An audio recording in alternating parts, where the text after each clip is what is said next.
Hi guys, అందరూ ఎలా ఉన్నారు? Welcome back think finance Telugu channel. So రీసెంట్గా national highway authority of India FASTag గురించి అయితే ఒక అనౌన్స్మెంట్ చేసింది. ఆ అనౌన్స్మెంట్ ఏంటంటే, మీకు కార్ ఉన్నట్లయితే, కార్కి ఫాస్టాగ్ ఉన్నట్లయితే, కేవైసీ అనేది ఇన్కంప్లీట్ ఉన్నట్లయితే ఇమీడియట్గా బై 31 జనవరి 2024 లోపు కేవైసీ అనేది అప్డేట్ చేసుకోమని చెప్పేసి వీళ్ళైతే సెంట్రల్ గవర్నమెంట్ అయితే అనౌన్స్మెంట్ చేసింది. సో ఈ కేవైసీ ఎలా అప్డేట్ చేసుకోవాలి, ఎవరు చేసుకోవాలనేది వీడియోలో చెప్తాను. సో వీడియోలోకి వెళ్ళే ముందు ఒక ఛానల్ అయితే సబ్స్క్రైబ్ చేయండి. అలాగే మీ ఫ్రెండ్స్కి, మీ ఫ్యామిలీ రిలేటివ్స్ కూడా ఛానల్ అనేది షేర్ చేయండి, ఇన్ఫామ్ చేయండి. సో ఫాస్టాగ్ ఎలా అప్డేట్ చేసుకోవాలి, కేవైసీ అనేది ఫాస్టాగ్ ఎలా అప్డేట్ చేసుకోవాలి.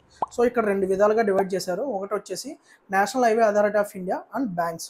సో మీకు కారు ఉండి దానికి ఫాస్టాగ్ అనేది national highway authority of India వాళ్ళు ఇష్యూ చేసినట్లయితే మీకు కేవైసీ అనేది ఇంతకుముందు సబ్మిట్ చేసిన మీకు వాళ్ళ దగ్గర నుంచి ఒక ఎస్ఎంఎస్ కానీ, ఈమెయిల్ కానీ, కాల్స్ కానీ వస్తాయి. సో ఆ విధంగా మీకు వస్తే కనుక అందులో లింక్ ఉంటుంది ఎస్ఎంఎస్లో. ఆ లింక్ క్లిక్ చేసి మీ మొబైల్ నెంబర్ ద్వారా లాగిన్ అయినట్లయితే కనుక సో కేవైసీ అనేది ఆటోమేటిక్గా ఆన్లైన్లో ఆధార్ ఓటీపీతో అయితే సో ఫాస్టాగ్ కేవైసీ అనేది అప్డేట్ అవుతుంది.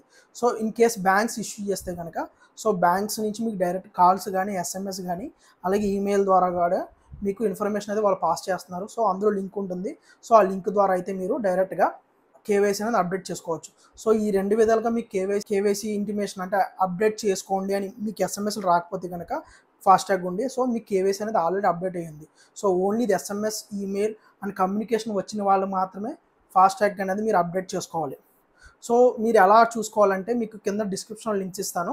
సో ఆ లింక్స్ ద్వారా క్లిక్ చేసి మీ మొబైల్ నెంబర్ ద్వారా లాగిన్ అయినట్లయితే కనుక, లేదా వెహికల్ నెంబర్ ద్వారా లాగిన్ అయినా కూడా మీకు కేవైసీ అప్డేట్ అయిందో లేదో కూడా మీకు తెలుస్తుంది. సో ఈ విధంగా అయితే కేవైసీ అనేది మీరు అప్డేట్ చేసుకోవచ్చు. సో మెయిన్ రీజన్ ఎందుకు అంటే కనుక సెంట్రల్ గవర్నమెంట్ ఎందుకు కేవైసీ అప్డేట్ చేసుకోమని చెప్తుందంటే మెయిన్ రీజన్ ఒకటే చెప్తుంది, 1 వెహికల్ 1 ఫాస్టాగ్. అంటే ఒక వెహికల్కి 10 ఫాస్టాగ్లు ఉండకూడదు, అలాగే ఒక ఫాస్టాగ్నే 10 వెహికల్కి యూజ్ చేయకూడదు. సో ఈ విధంగా మిస్బిహేవింగ్ అవుతుంది. సో రాంగ్గా ఇది చాలామంది యూజ్ చేస్తున్నారు ఈ ఫాస్టాగ్ అనేది. సో అందుకని చెప్పేసి గవర్నమెంట్ ఈ నోటిఫికేషన్ అయితే తీసుకొచ్చింది. సో ఇది సాల్వ్ చేయడానికి చేస్తుంది. సో మీకు లింక్స్ కానీ, ఎస్ఎంఎస్ కానీ వస్తే కనుక మీరు క్లిక్ చేసి చూసుకోండి. ఫాస్టాగ్ కేవైసీ అప్డేట్ చేసుకోండి. అప్డేట్ అయ్యి ఉంటే కనుక నో ఇష్యూ. ఎస్ఎంఎస్లు రాకపోతే నో ఇష్యూ. ఎస్ఎంఎస్ వస్తే కంపల్సరీ మీరు అప్డేట్ చేసుకోండి. అది కూడా జనవరి 31, 2024 లోపు. ఓకే, ఈ వీడియో నచ్చినట్లయితే షేర్ చేయండి, లైక్ చేయండి. Thank you.